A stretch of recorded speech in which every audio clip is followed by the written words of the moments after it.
President, Excellencies, ladies and gentlemen, allow me to begin to commend the permanent representative of Republic of Indonesia and the permanent mission of Indonesia for their leadership as the President of the Council for this month of August of 2020. I will also want to welcome Ambassador Philippe of the Belgium to the New York and to the Security Council and to be a member of the family of the UN. It's an honor to address you in this gathering of Somalia's partners at the United Nations Security Council.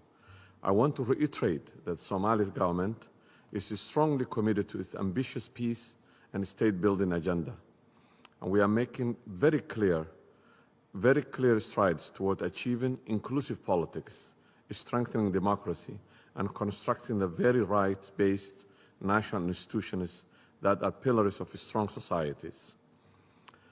I'm happy to report that we have held successful regional elections in some federal member states in the build-up of the planned one-person, one-vote national parliamentary election.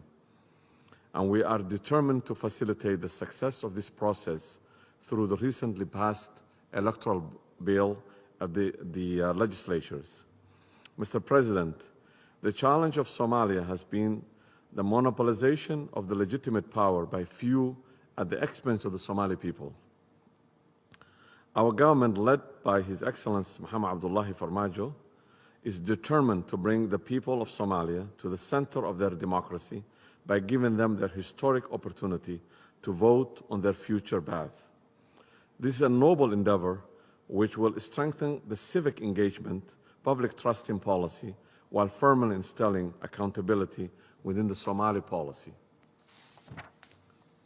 Mr. President, today President Mohamed Abdullahi Farmajo is sitting in Dusamareb, a city in the central Somalia, with key leaders of federal member states to discuss modalities and strategies for making the ambitious of universal suffrage of the genuine possibility. The President also addressed the House of the People immediately before the Dusamareb meeting and promised to respect their constitutional mandate to legislate for the Somali people by bringing all electoral decisions back to them to deliberate and vote to move forward from Dusamareb meeting. For democracy and stability to thrive in Somalia, it's a must that we must respect the key roles of the Parliament, the Upper House, and other mandatory electoral bodies, most specifically the National Independent Election Commission, and the Intergovernmental Committee established to address the outcome of the Dusamareb process.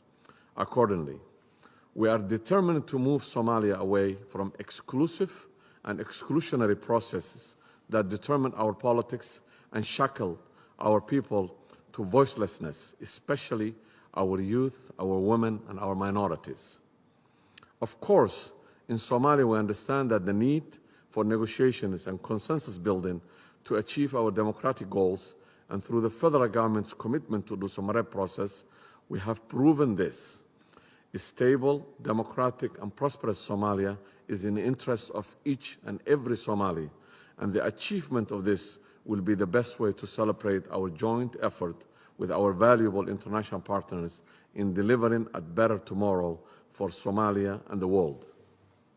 However, Mr. President and Excellencies, I'm very sad that there are those who seek to derail the democratic process that our government envisages for Somalia with a narrow focus on all broken exclusive politics. Our government will continue the engagement with all stakeholders openly and fairly, but will not and cannot tolerate spoilers at this critical time in Somalia's history.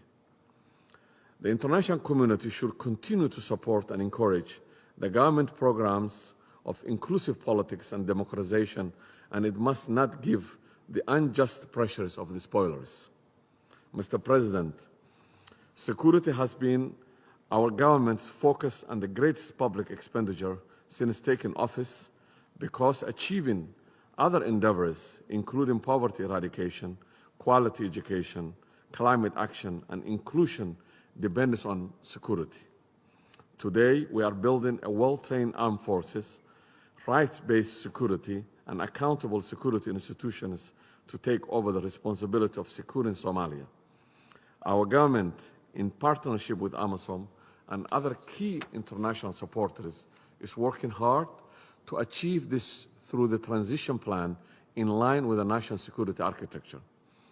These comprehensive reforms are not easy, but thanks to the commitment and absolute determination of the federal government of Somalia and its partners, I'm convinced Somalia's successful security sector reforms will provide us with the best possible security apparatuses to safeguard the well-being and the progress of the Somali people.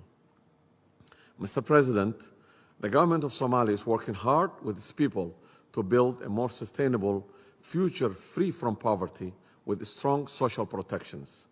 Our approach to eradicating poverty is to create economic opportunities to our people, especially the youth. And to do this, we are engaged in an ambitious and successful fiscal and economic reform program guided by International Monetary Fund, a staff monetary program. We are proud that throughout the reform focuses benchmarks, we managed to achieve debt relief in the first quarter of this year. And we are working to further strengthen our economy to make it work for all our people.